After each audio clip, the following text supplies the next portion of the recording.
What's up guys, and welcome back to the infamous project. And on today's video, I'm super excited to share with you guys all of the little wrap-up items on project Come and Take It sitting here behind me. As some of you may know, I started this thing last Sunday. It is now Tuesday evening and we got the drivetrain in. Everything is in the engine bay, looking pretty, looking the way that it should. Other than sorting out a few little vacuum line issues, everything is pretty much there and good. Even managed to get this car to fire up using the key in the ignition, which means that everything from the 5-speed swap has been successfully carried over and transferred into this car. So stay tuned so you guys can see all of the little wrap-up items that I had to do to get this car to where it is right now.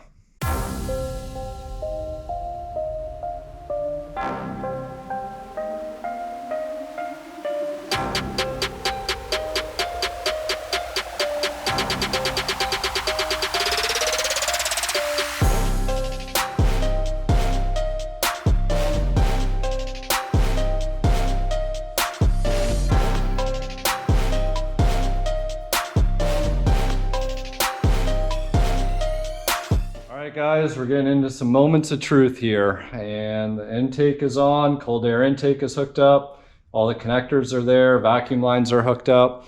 I didn't do the AC line and a couple of the emissions one yet. They're not really important for the sake of seeing if this thing is gonna fire up. And I'm not overly worried about the motor. We know the motor is good.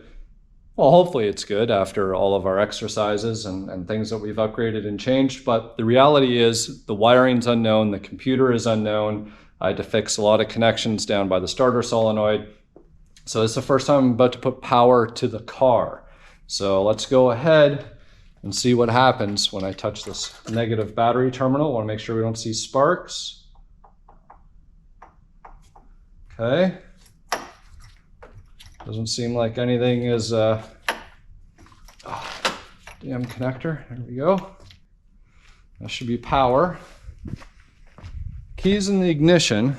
First things first, I'm gonna do a little test. My test is gonna be the light switch. We have lights. Nice LED conversion. So it looks like that's working, which is nice.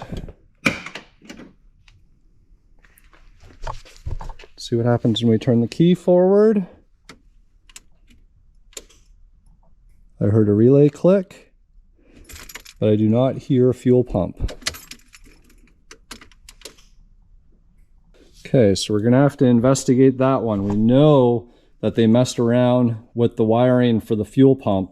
So I'm gonna check the power to the relays over there and we're gonna see what's going on. Actually, first things first.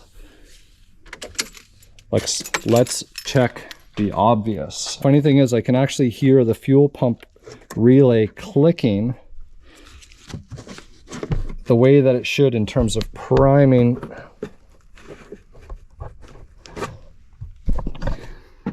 All right. I don't know what other wires they might have tapped into here, if any, but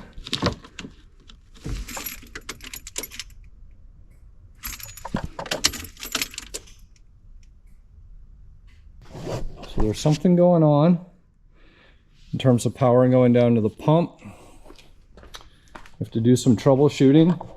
Fuel pump relay, just checking the lights here. We got one inner marker out. So our fuel pump relay is actually down here. So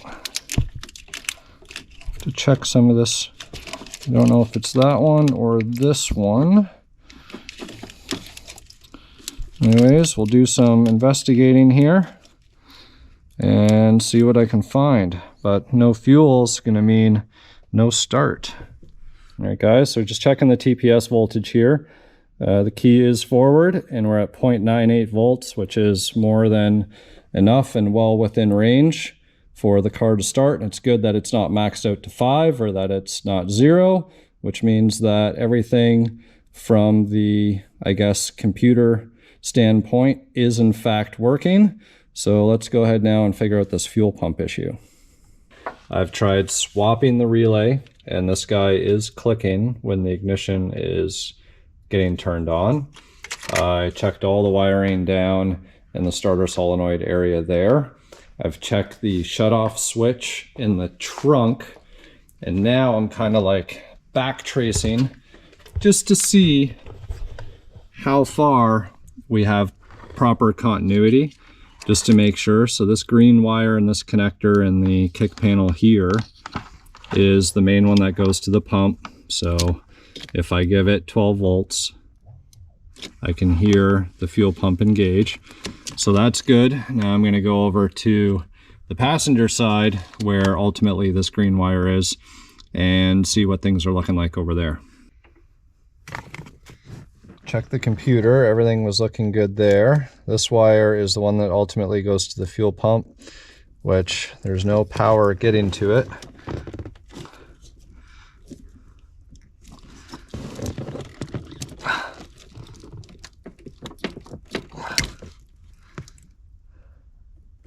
This connector didn't really look like it was connected in as good as it should be.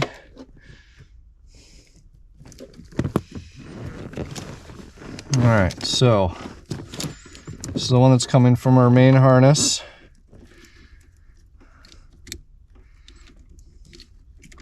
How'd they have this? Like that.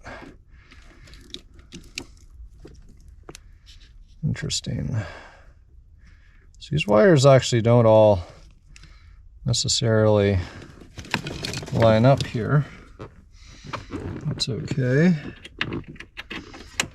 Maybe that is the cause of our problem, and maybe why they had something hot wired. So this guy should be hot with the key on. Maybe not. Maybe it's this guy. This gray one will be hot with the key on. There it is. Okay. So I know this has power, and I know this is going back up over to the other side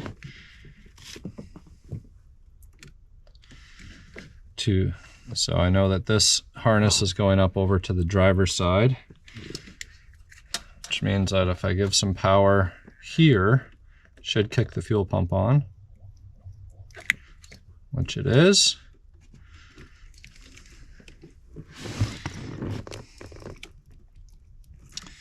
Okay, so what is going on with this connector, guys?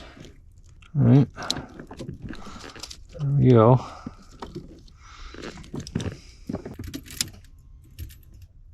And now the fuel pump is on. Bad connection? Maybe.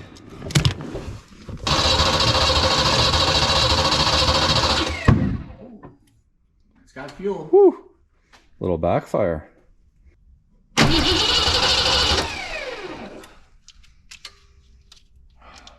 I think it is very, very low on fuel. Did you just paint all that? I mean, it looks good. Yeah, for the most part. Oh, Gotcha. probably. Might smell a little bit. There's fuel. Oh, yeah.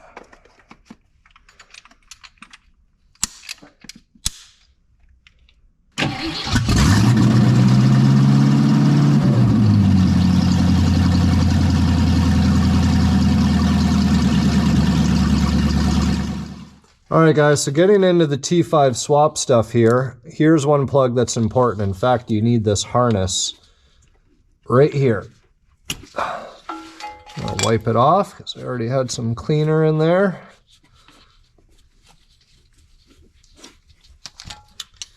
So this harness is going to do one of two things. You see this red wire that's looped around?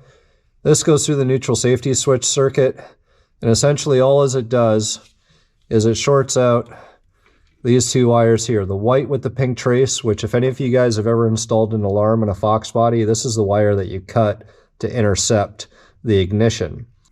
So by this red with the blue looping, it's really not doing anything other than touching voltage to the white with the pink trace, just like your alarm system would, which is just allowing the voltage to pass through and ultimately go to your starter solenoid, because your starter solenoid is the red wire, red with the blue trace. So I am actually just fixing this harness because it was cut.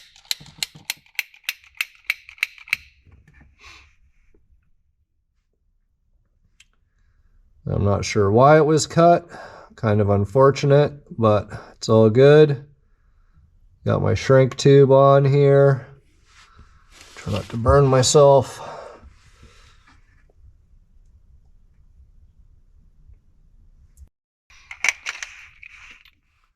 Okay, so that gets plugged in here. Or this for our reverse switch. Plug that guy in.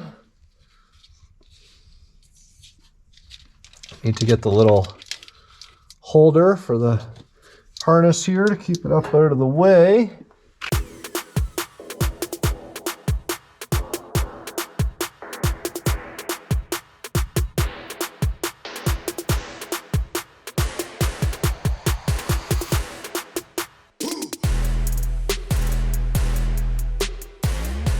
So here we have it, guys. I managed to get some exhaust bolted up on the underside. There's a couple V-band clamps that I'm gonna have to get a nut on the backside because the bolts are just kind of spinning around in there. So there might be a few exhaust leaks, but we got an off-road H-pipe, got the O2s hooked up, got the low oil sender unit plug hooked up. The old one was all broken off in there, so kind of had to pick the plastic out. But I'm excited to fire this thing up and see how it sounds with this exhaust on it.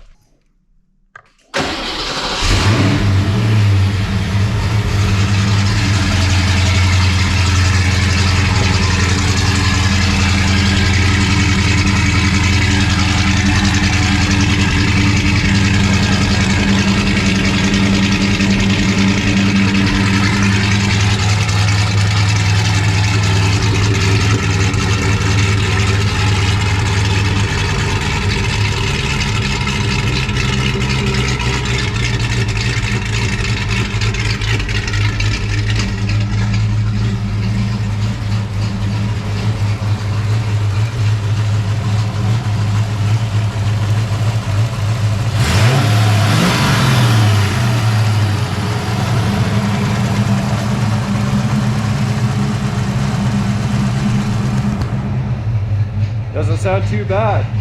Gonna let some of that stuff burn off of the exhaust manifolds there. The clutch fan isn't hooked up yet, so I can't let it run too long.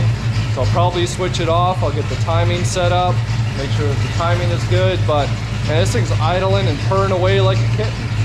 Gotta say, that pipes catback, I've never actually heard one before, at least not in person. It actually sounds pretty good. So moment of truth, let's see if this car is gonna move underneath its own power. I've topped up the radiator, got some power steering fluid in the reservoir, and I've already started the car up and let it get up to a fairly decent temperature, just up in the air, making sure that there was no leaks or anything else. Everything seemed to be good. So I don't know if the clutch cable was adjusted 100%. We're about to check that out. There's actually no shifter handle on it, so I'm gonna have to try and shift manually, but let's see what happens here.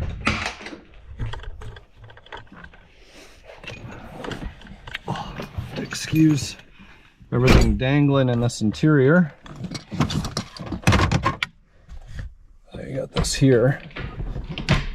So I'm gonna make sure it's in reverse with the clutch pedal in, so that way if the car wants to go, it'll just shoot me out of the garage.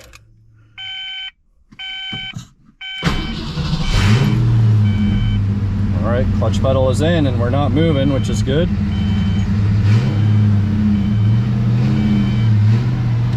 Awesome. Woo. I don't have any brakes. Probably because I didn't bleed them yet.